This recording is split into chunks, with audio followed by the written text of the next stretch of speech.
Shahrukh and Shabana Pathan live in India's financial capital, Mumbai. Breadwinner Shahrukh earns less than $200 a month as a van driver, and they worry about the future. उसमें भी घर का खर्चा, घर इतनी महंगाई हो गई है कि घर बच्चे को पालूं, कि घर का खर्चा चलाऊं, कि बच्चे के फ्यूचर के बारे में सोचूं. Their hardship comes despite predictions India will remain the fastest growing major economy this year. The final 3 months of 2023 saw unexpectedly robust growth. That momentum is driving optimism. Ratings agency Moody's recently hiked its 2024 growth forecast to 6.8%. The Pathans aren't alone in feeling left behind. United Nations data shows 230 million Indians lived in poverty in 2021, a little more than 16% of the population. Dial back to 2006 and the figure was more than 50%, a remarkable improvement in 15 years. Yet inequality remains stark. An Oxfam International report last year showed the bottom half holds only 3% of India's wealth. India's rapid economic expansion is only expected to continue. It's currently the 5th largest economy globally, and ratings agency S&P predicts India will be the 3rd largest by 2030, with its GDP more than doubling to $7.3 trillion from $3.5 trillion in 2022. How will the government ensure everyone in the world's most populous nation benefits? Data shows incomes in rural India, where most live, trail behind those in urban areas. Economists say job creation is key. The divide even on the urban side is jobs. So which is why I think government is focusing on this manufacturing. Services has already reached its optimum or seen a good round of increase. Transforming India into a global manufacturing hub and plugging into supply chains is a linchpin of Prime Minister Narendra Modi's Make in India initiative. Consultancy Colliers forecasts its manufacturing market will reach $1 trillion by 2026. To get there, analysts say its workforce needs better training and needs to get more women involved. Data is promising. India's female labour force participation rate last year rose to 37%. It was 23% in 2018. The government attributes a jump to policies that empower women, such as better education for girls.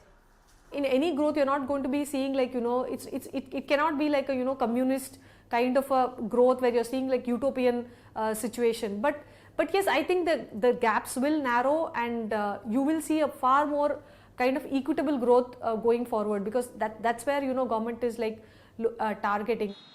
She also expects policy continuity after the upcoming general election, where it's anticipated Prime Minister Modi will win a rare 3rd term.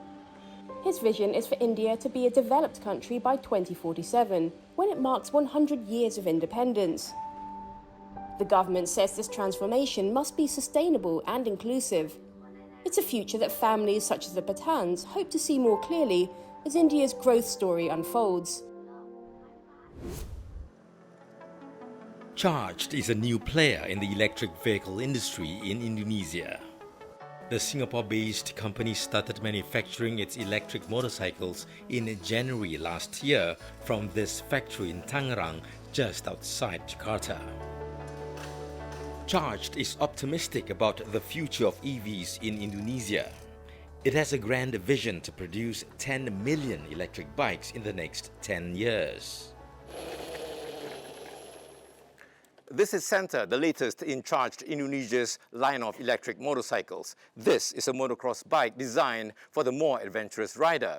It's powered by a 4 kilowatts battery and has a top speed of 110 kilometers per hour.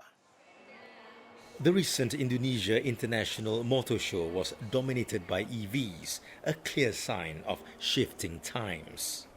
And one the government hopes will get it to its goal of 2.5 million EV users by 2025 as affordability and infrastructure improve.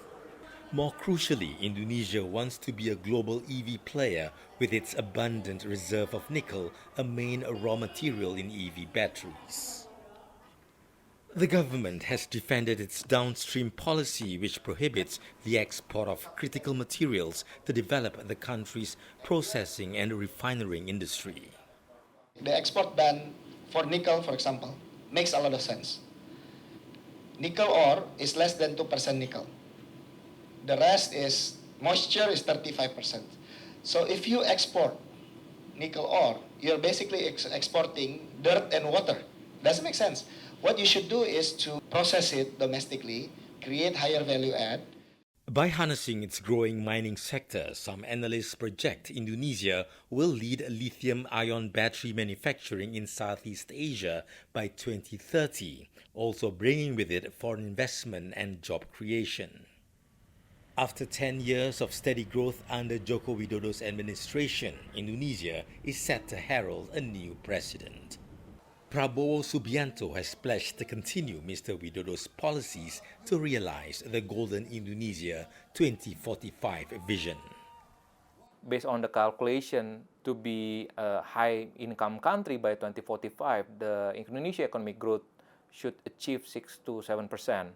So hopefully by this policy continuation in downstreaming, we can have higher investment growth, particularly for the manufacturing sectors, as well as to promote higher value added in export products. Because without any downstreaming, I think we will be stuck at the 5% growth. The country's global powerhouse ambitions will be put to the test under its new leaders. But with the wheels now set in motion, Indonesia's electric dream may just be the spark needed to chart its course to the finish line.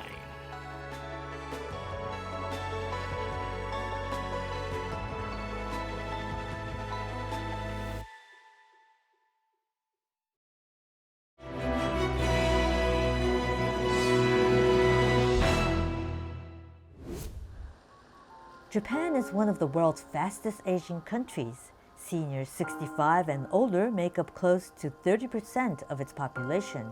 Estimates put the number at 40% by 2070, meaning the strain on the healthcare system will become more acute. Elderly people are per capita use of the healthcare resources higher compared to the younger generation. The analysis made by the Ministry of Health tells about 1% increase is contributed by the aging of the population. But at the same time, our total population is decreasing. That is partially offsetting such an increase of the elderly people. Reforms to the healthcare system are underway to ensure sustainability. Residents of Japan enroll in mandatory health insurance and access medical services at affordable prices. Low-income seniors aged 70 and older used to copay just 10% of their hospital bill. But this was changed in 2022, so seniors who earn more pay more. Beyond acute care, Japan is also placing greater emphasis on long-term care. After the age of 40, residents of Japan must pay into the nursing care scheme. That's on top of the healthcare insurance coverage. This supports the fast-aging population. But there is more Japan needs to do to be able to support the healthcare of the elderly population. Japan has more than 15,000 private elderly care homes, according to authorities. But the sector suffers from severe shortage of caregivers. While it wants to bring in more foreign workers, Professor Ono thinks this will be difficult, as average wages lag behind those of other developed countries. So Japan is investing in robotic care devices as a solution. The reward is to reduce the burden of the caregiver workers.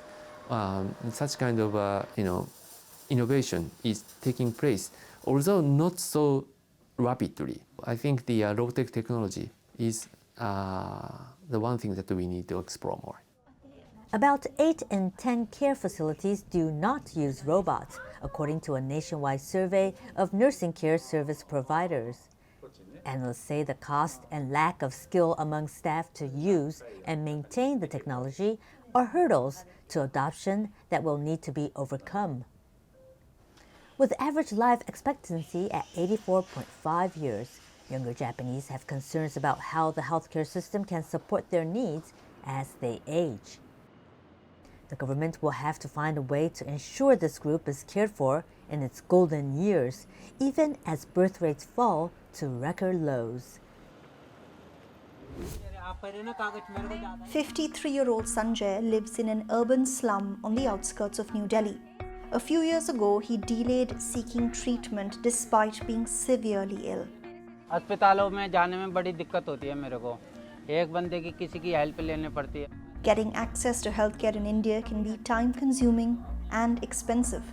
Those who want free or subsidized treatments at public hospitals sometimes have to wait for months, if not years. Sanjay eventually went to the hospital when his condition worsened and he was diagnosed with tuberculosis or TB. He took months to recover, and all the while government volunteers had to make sure he stayed the course. That's because rural and poor communities lack awareness about preventive healthcare practices. और जो वो आप मतलब आस पड़ोस में जो उनकी बात होती है तो कई लोग कहते हैं तुम्हें टीबी है, ये ठीक नहीं होगी, तुम दवाई ले रहे हो, शायद तुम्हें दवाई लेने के बाद से ज़्यादा दिक्कत होने लगी है तो तुम छोड़ दो. तो कहीं ना कहीं उसको जब प्रॉपर इन्फॉर्मेशन नहीं होती, लैक ऑफ नॉलेज होने के कारण वो ट्रीटमेंट छोड़ने के लिए सोच भी लेता है. जब 1 या 2 दिन वो नहीं आता है तो फिर हम उसको कॉल करते हैं. अगर वो कॉल का भी आंसर नहीं देता है फिर हमें जाना पड़ता है. One person dies of tuberculosis every 2 minutes in India. It's one of the country's most pressing healthcare challenges. The disease is curable and India wants to eradicate it by next year. But doctors and frontline workers say that the fight to stamp out TB is plagued by the same problem that overburdens India's public healthcare system: the urgent need for more doctors. It's a shortage that is reaching crucial levels, especially since India is now the world's most populous nation, further stretching an already fragile medical system. Data shows staffing levels of doctors in rural India is at just 20% of capacity in some categories. The government says India has 1 doctor for 834 patients, well above the recommended WHO level.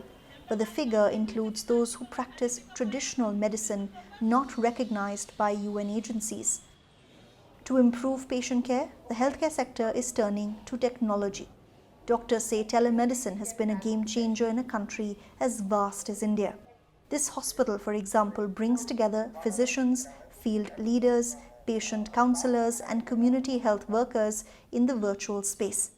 They discuss best practice treatments to guide doctors in rural areas.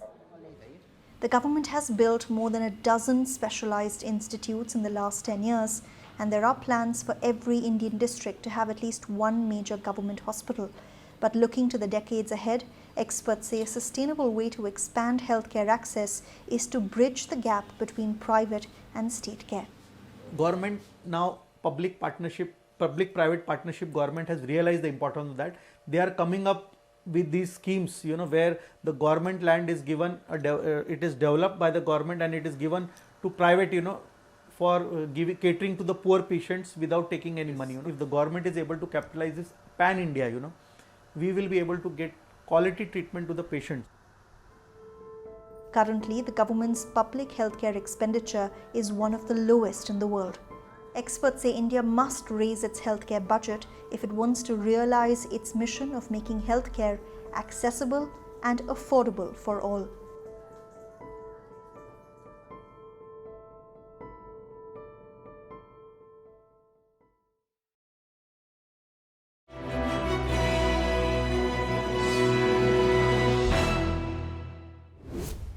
Vietnam remains one of the world's largest coal power generators. The hydrocarbon makes up around half of the nation's energy mix. Coal, which has been integral to ensuring that there's been sufficient power supply in Vietnam, and it's supported Vietnam's economic growth. The funding sources which have previously been relied on for coal are no longer there. Financial institutions, global financial institutions, have decided they don't want to finance new coal projects. The solution may lie in the country's vast potential for renewable energy. Vietnam already has the region's largest wind and solar energy capacity, more than double what other ASEAN countries have combined. Vietnam has an incredibly long coastline, so by virtue of that, there are a significant number of areas where offshore wind can be developed. Combined with the fact that wind speeds in Vietnam are some of the highest in Southeast Asia, indeed. Its land size and location in the sunny tropics also position it well for solar power. The country hopes to leverage this to help reach its target of net zero emissions by 2050. Chúng tôi phải sản xuất xanh, rồi xuất khẩu xanh và phải đảm bảo các cái nguồn năng lượng xanh để cho các nhà đầu tư phát triển một cách nó bền vững cùng với Việt Nam. There's more on the line than foreign investment. Vietnam is on the front line of climate change, with increasing risk of extreme weather, rising sea levels, storms and typhoons. An estimated 70% of the population live in coastal or low-lying areas and are exposed to these threats. The reliance on coal is a double-edged sword for communities faced with the risk of climate change tomorrow and the cost of living today. Giá điện như này thì là chi phí từ sinh hoạt này, đi chợ rồi cho con học hành đấy là rất chi là ảnh hưởng rất nhiều luôn đấy. Mà giá điện cứ tăng như này thì mình nghĩ là cái nhu cầu thực phẩm nó cũng phải tăng theo, rất là ảnh hưởng nhiều đấy, rất là lo lắng luôn.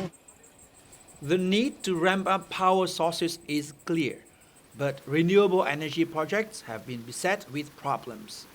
Research company Global Energy Monitor cites a lack of clear policies and incentives, insufficient grid capacities, and uncertainty over pricing.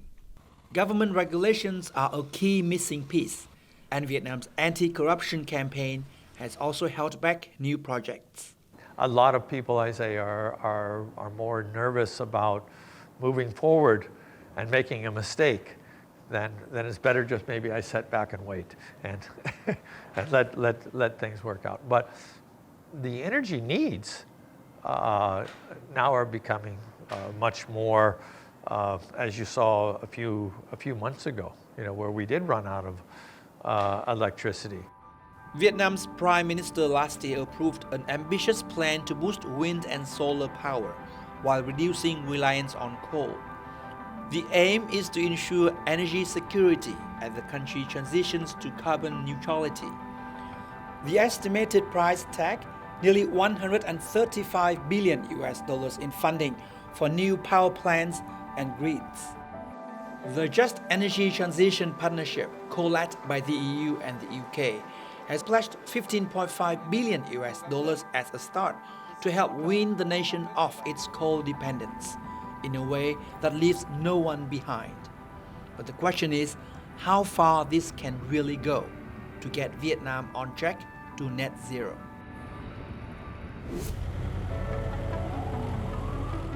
Singapore's ambition to power the nation with clean energy is taking off. A year and a half since operating its first flights with blended sustainable aviation fuel, national carrier Singapore Airlines now plans to replace 5% of its total fuel needs with the cleaner alternative by the end of the decade. SIA's Chief Sustainability Officer Lee Wen-fen says the fuel is promising, but more is needed to support its use. Sustainable aviation fuel has the potential to reduce greenhouse gas emission over its life cycle by as much as 80% compared to conventional jet fuel. But sustainable aviation fuel has its challenges. Today, the production of sustainable aviation fuel is low, only at 0.2% of global aviation fuel requirements, and it is expensive at 3 to 5 times that of conventional jet fuel. It's a long runway, but not the company's only carbon-cutting move. SIA is also keeping its fleet young and modern with newer fuel-efficient planes and greening its engineering and ground operations. But getting to net zero emissions by 2050 also means charting a greener course at sea. The shipping sector is testing biofuels, methanol, ammonia and hydrogen as future bunkering fuels. This can help global shipping meet green targets set by the International Maritime Organization. So as a top one green port, Singapore offers a platform for the global shipping community to come together, to work with us, to help set standards for the new fuels, to pilot and trial the use of these fuels, and so that we can bring this to the IMO. By the end of the decade, new hovercraft plying these waters will also have to be compatible with pure biodiesel or net zero fuels like hydrogen, or go fully electric. That's already happening on the roads, where the country is phasing out petrol cars in place of electric vehicles by 2040. There are subsidies and a ramp-up in EV charging points island-wide. Simplifying the domestic power supply chain by removing diesel and gas, petrol, and replacing them with electric at the point of use for the regular consumers and users is going to be a very important way to tighten the control that we have over just cleaning the power supply itself. Cleaning that power supply means greening the energy mix in a country where nearly 95% of electricity comes from imported natural gas. It's harnessing the power of the sun, flirting with the possibility of nuclear energy, and exploring the potential of geothermal heat. Singapore has one of the highest geothermal heat gradient globally in similar geological settings, so that even encourages even more to keep exploring on geothermal. In the nearer term, the country is looking to import 4 gigawatts of low-carbon electricity by 2035. The Energy Market Authority has granted conditional approvals to projects in Cambodia, Indonesia, and Vietnam. This comes on top of smaller-scale imports already coming in from Laos through Thailand and Malaysia. There is hope all this will form part of a future ASEAN power grid that integrates the national power systems of the bloc's 10 member nations. The ASEAN grid will play a major part in getting the region to net zero by 2050, but it will need significant infrastructure investment and a meeting of minds to integrate processes and operations. Challenges to occupy the region for the next 25 years and beyond.